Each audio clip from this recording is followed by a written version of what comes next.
जब अपना काफिला अज़्मो यकी से निकलेगा, जब अपना काफिला अज़्मो यकी से निकलेगा, जहाँ से चाहेंगे रास्ता वहीं से निकलेगा। वतन की मट्टी मुझे एड़ियाँ रगड़ने दे, वतन की मट्टी मुझे एड़ियाँ रगड़ने दे, मुझे यकीन है कि चश्मा यहीं से निकलेगा। जनाब सदर, मोहतरम साज़-ए-किराम और मेरे अजीज साथियों, अस्सलामु अलैकुम। मेरी आज की तकरीर का उन्वान है यौम पाकिस्तान। सदर अली वक़ार, आज का दिन हमें 83 साल पहले उस अजीम दिन की याद दिलाता है कि जब हमारे कौमी रहनुमा कायद-ए-आज़म मोहम्मद अली जिन्नाह ने शायर मशरिक इल्लामा मोहम्मद इकबाल के ख्वाब को अमली जामा पहनाने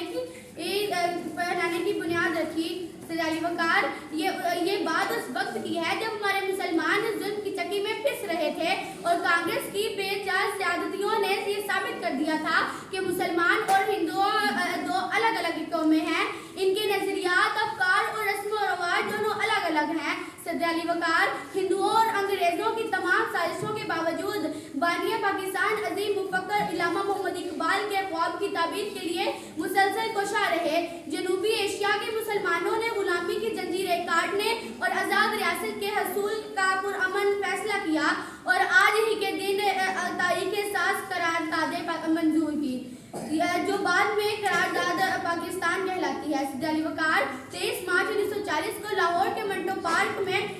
ठाठे मारता समुंदर था और हिंदुस्तान की फिजा अल्लाह अकबर के फलक